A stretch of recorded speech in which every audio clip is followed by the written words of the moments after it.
Just play the damn thing. Today is a monumental day in both the history of this channel, but more importantly, my own life. Now, if you follow this channel, most of you are probably aware that I'm a die-hard Metallica fan. And in 1993, Metallica released their live record. This was their first live album called Live Shit, Binge, and Purge. And this is the DVD version. I actually had the original version that was the VHS. It was a much bigger box set. I think I still have it around here somewhere, even though I haven't owned a VCR in probably over a decade now. But anyway, and then they later came out with the DVD version, which is what this is, and I'm not sure I even have anything that plays DVDs anymore. Regardless, this is not the original one that I bought because DVDs didn't exist yet. Anyway, that's not the point. The point is, this thing came out in 1993 when I was in junior high still, or I guess I was in high school at the time. And if you're not familiar with this particular box set, it's 3 different live shows. It's 2 from the Black Album, the first Black Album tour, and 1 from the Justice tour just before that. And like I said, I wore those things out downstairs in our basement watching these Metallica shows. You know, I was just absolutely mesmerized. I knew then that's what I wanted to do. I wanted to be a musician like these guys. And another thing that you might not know about me, my all-time favorite Metallica song is Fade to Black. I think it's the Seattle show in this box set that's the show from the Justice tour. When they played Fade to Black on that particular show, it was towards the beginning, Kirk Hammett broke out a Les Paul Custom to play that song. And I remember the first time watching it thinking, oh my God, I never knew that was a metal guitar. And all of a sudden, I had wanted a Les Paul Custom ever since I saw Kirk Hammett playing one on stage. That was more than 30 years ago now, and I've been trying to buy this damn guitar for 25 years. And the day finally arrived. That day is today, and you are going to see what I see because we're going to take this thing out of the box together.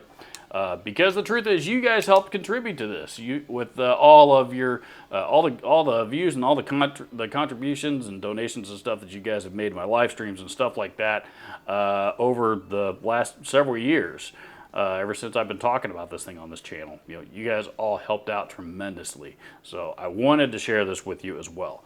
Now, the title of this video, obviously, it is not a description of any of that, and I admit that the opinion that I'm probably going to share with you here about the title of this video, and specifically the quality of this guitar that we're about to see, might be a little bit skewed because it's something that I've always wanted. But at the same time, if I am disappointed at something, you're going to see it.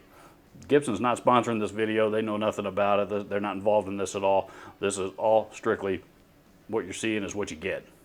So I think probably the best way to do it here is me to stand up and you guys, you can see the guitar here behind me. So I'm going to stand up, move my chair out of the way, and use this space here behind me. I apologize for the lousy lighting in this video. I've got just about all of my lighting and video gear packed up right now because we're getting our house ready. So right now I'm making do with what stuff I could get to easily, including this flashlight thing over here, and this small little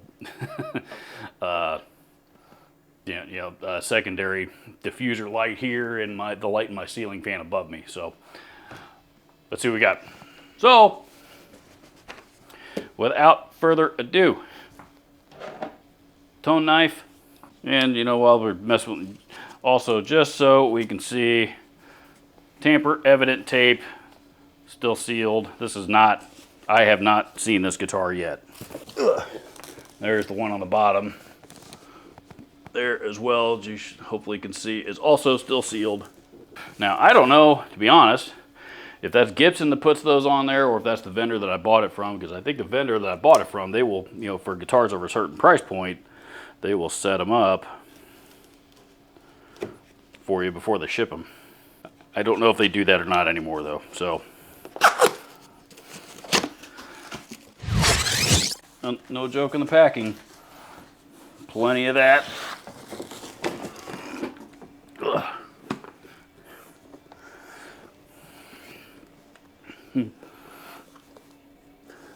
They don't do the Gibson custom logo on the case anymore. I didn't know that. That's okay. Don't mind. This is a 2024 model, by the way. It does have the Gibson badge there on the side. Wish I had a table of some kind, but I don't.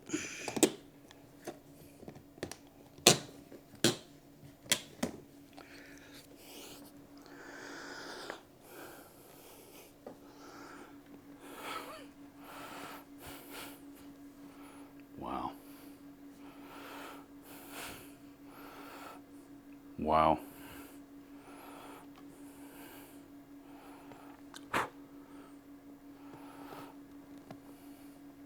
I may cry.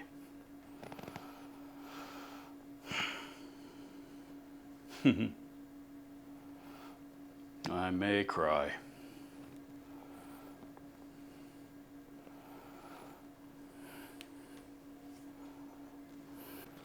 And this one you can see comes with the gold plush interior. This particular case.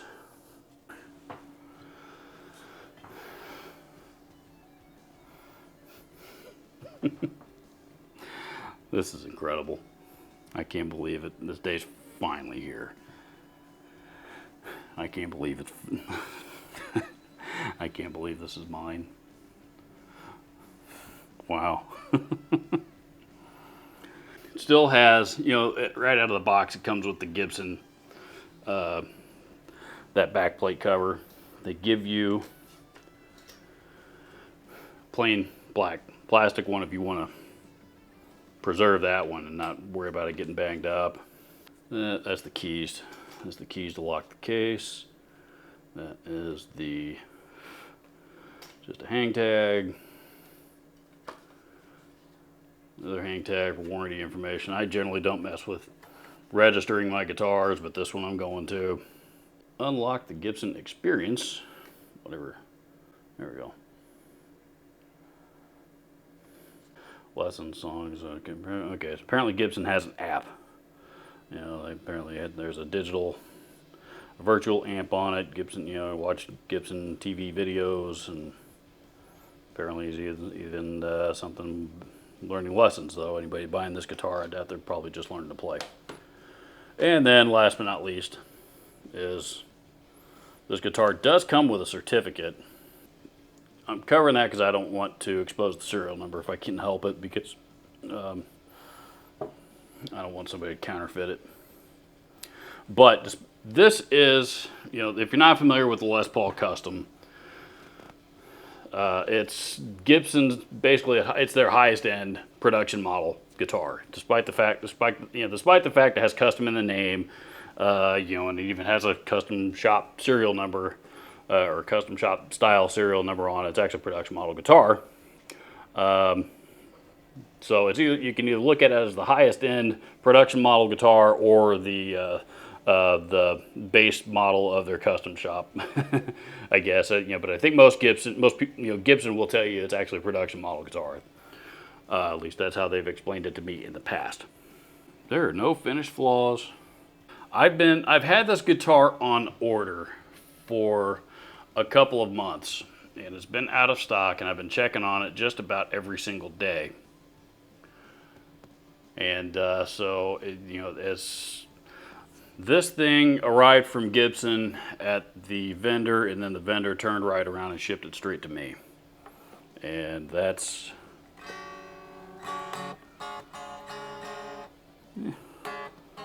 obviously we need to tune it, but... By the way, this is a good little clip-on tuner. This one just came out. This is called this was from Taylor. This is a tuner called the Beacon. This thing does quite a bit. You know, full color screen, and it's got a lot of different modes on it. Real easy to use, very accurate. I'll put a link to this down in the description of this video as well. If you're in the market for a good clip-on tuner, which, you know, these are really handy to have laying around in the studio and stuff like that. You know, probably not the best thing in the world to use for live use, but for lots of other purposes, I find them very handy.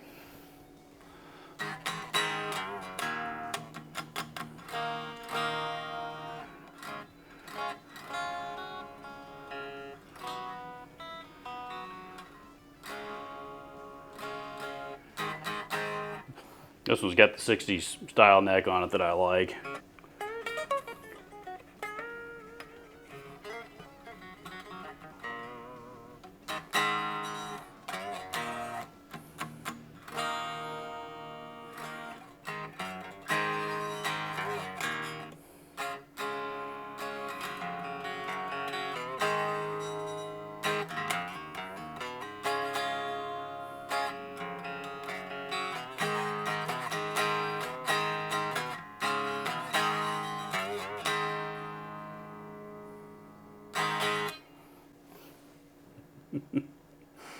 I'm blown away. I am really blown away.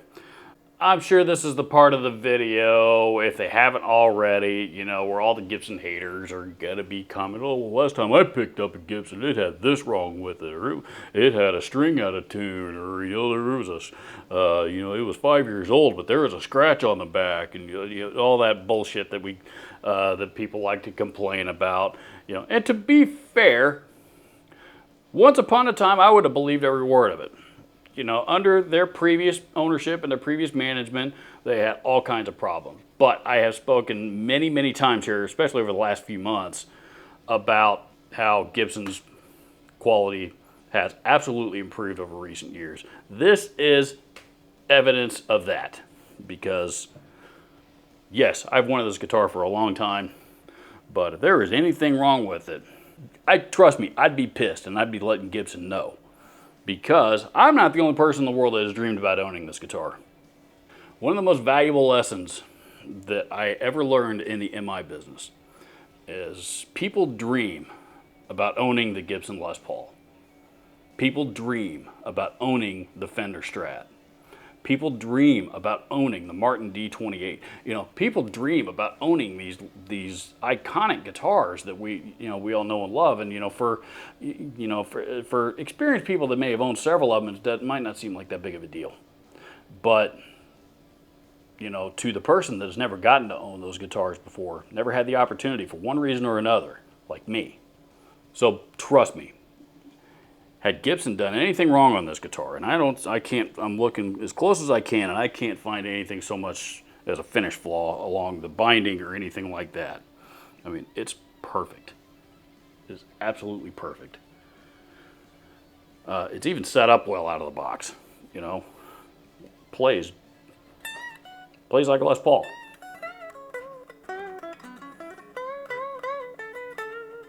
Plays like a Les Paul, If Gibson had done anything wrong, within reason, I'm not talking about maintenance issues that a screwdriver and an Allen wrench or something wouldn't fix. That's not what I'm talking about. Within reason, if Gibson had ever done anything wrong in producing this guitar, distributing it, anything, I think it's pretty safe to say we would all be hearing about it in this video right now because I'd be lighting them up. And we all know I have no problem with criticizing companies who deserve criticism. I've pissed off my share of companies over the years. It's perfect. It is exactly what I wanted. It is exactly what I have always wanted. And that is what makes me happy, is that somebody at Gibson, before this thing went into the box, they made sure that is what went into the box before they shipped it out. Now, I'm sure this is probably also the part where somebody's going to say, oh, you can get an Epiphone for a fourth of the price, it's just as good, or you can get an ESP for half the price, or you can get a Firefly guitar for $300, it's just... Dude, please, nobody is buying this guitar or any guitar with this kind of price tag on it because they're concerned about bang for your buck. That's the stupidest thing in the world. And I'm saying that now because again, I'm sure that the comment section of this video is going to get flooded with shit like that, and I think it's hilarious. So this is my pre-response to those comments. At any rate, I have not, I still haven't plugged this thing in. I'm going to do that, and I'm going to record something with it in another video, do an actual demo with it, so that you can see what you're getting with an actual 2024 Gibson Les Paul Custom. But what I'm seeing here, right out of the box, everything that I'm looking over, Gibson has absolutely turned the corner with their QC issues that they've had they had going on for 10 or 15 years or however long it's been now. They've absolutely turned the corner and buy with confidence. I know this is one of their higher end models. They're going to put more care and stuff like that into this before they ship it out.